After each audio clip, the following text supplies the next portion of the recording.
নমস্কাৰ বন্ধুসকল, আজি মই আপোনালোকৰ আগত দ্য ইণ্ডিয়ান এভিডেন্স এক্ট 1872 ভাৰতীয় সাক্ষ্য আইন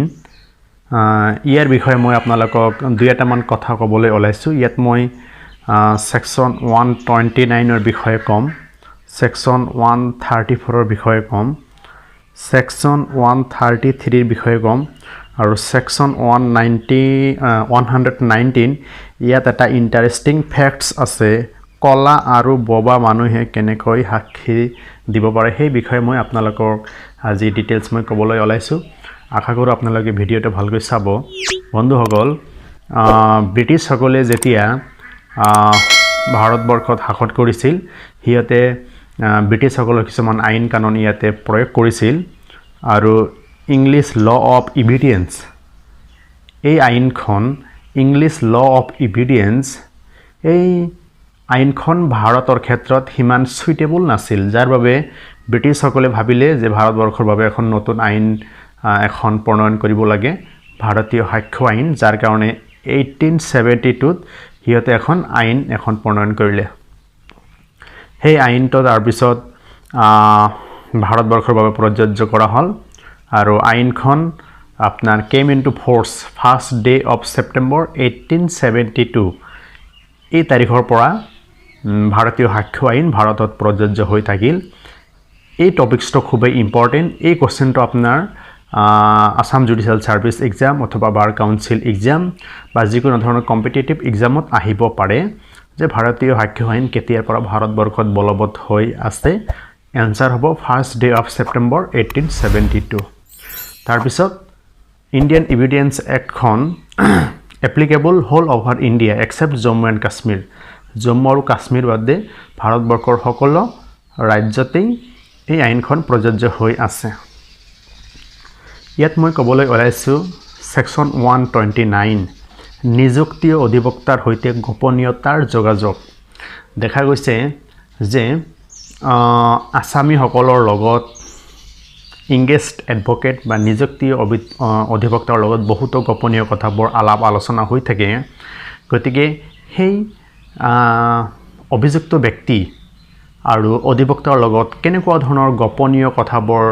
আলাপ আলোচনা বুদ্ধি পৰামৰ্শ হৈ থাকিল, সেইবোৰ কথা যেতিয়া সাক্ষী এজনে সাক্ষ্যদান দিবলৈ গ'ল, তেতিয়া আদালতে বা বিপক্ষৰ উকিলে সেইবোৰ আপোনাৰ এক্সপ'জ প্ৰকাশ কৰিব নোৱাৰে। আদালতত সেইবোৰ সাক্ষ্যদানৰ সময়ত জেৰাৰ সময়ত সেইবোৰ আচলতে কোশ্চেন কৰিব নোৱাৰে যে আপোনাৰ লগত অধিবক্তাৰ লগত কেনেকুৱা ধৰণৰ যোগাযোগ হৈছিল বা যিটো আপুনি সাক্ষীদান দি আছে সেইটো আচলতে আপোনাৰ ইংগেজড এডভোকেট নিযুক্তি অধিবক্তাজনে আপোনাক শিকাই দিছিল নেকি, এনেধৰণৰ কথা বতৰা বিপৰীত পক্ষৰ উকিলে জেৰাৰ সময়ত বা মহামান্য আদালতৰ ন্যায়াধীশ বা বিচাৰপতি এইবোৰ কথা কেতিয়াও এক্সপ'জ কৰিব নোৱাৰে। সেকশন 129 কোৱা হৈছে confidential communication with legal advisers. এইটো কথা মই আগতে কৈয়ে গ'লোঁ।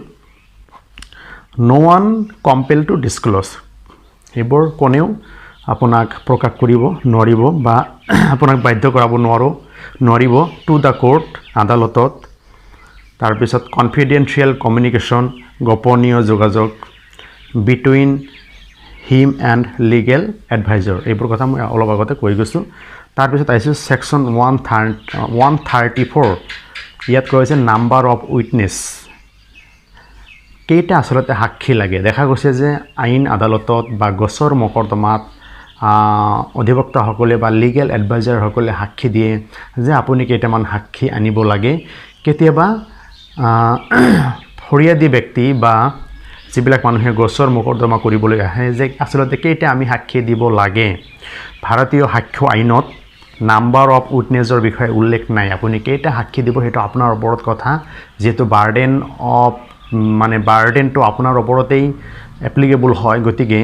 আইন আদালতত আপুনি কেইটা সাক্ষী দি আপুনি সন্তুষ্ট কৰাব পাৰিব সেইটো টোটালি ডিপেণ্ডছ আপন ইউ। গতিকে নাম্বাৰ অফ উইটনেছৰ কথা ইয়াত নাহে, নো পাৰ্টিকুলাৰ নাম্বাৰ, ইয়াতে কোনো ধৰণৰ সংখ্যাৰ কথা নাহে। Merit of the statement of A witness আৰু ইয়াত আহিব আপোনাৰ সাক্ষীৰ জবানবন্দীৰ মেৰিটৰ ওপৰতহে আহিব তাৰপিছত হৈছে কোৱালিটি ইভিডেন্স আৰু আপুনি যিকেইটা সাক্ষী দি আছে সেইবোৰ যাতে গুণগত সাক্ষী হয় নট কোৱান্টিটি পৰিমাণৰ কথা ইয়াত উল্লেখ নাই Evidence Act does not require any person, any particular of witness to be examined. Evidence Actও এইটো নকয় বা প্ৰয়োজন নহয় যে আপুনি কিমান সংখ্যক সাক্ষী দান দিব লাগে তাৰপিছত আহিছোঁ সেকশন 133 অফ এভিডেন্স এক্টৰ ইয়াত কোৱা হৈছে একম্প্লিছ মিন্স হ'ল অপৰাধৰ সহযোগী দুইজন বা তিনিজন মানুহে একেলগে কোনোবা এটা অপৰাধ কৰিলে অপৰাধ কৰাৰ পিছত যিবিলাক মেইন আসামীৰ লগত আৰু কিছুমান সহযোগী আসামী অভিযুক্ত থাকে বা অপৰাধী থাকে সেইবিলাকৰ সাক্ষ্যদান আদালতে গ্ৰহণ কৰিব পাৰে এগেইনষ্ট এন একিউজড আসামীৰ বিপক্ষে কনভিকশ্যন ইজ নট ইলিগেল আৰু এই ক্ষেত্ৰত মহামান্য আদালতে যদি সেই অপৰাধৰ সহযোগীৰ ব্যক্তি বা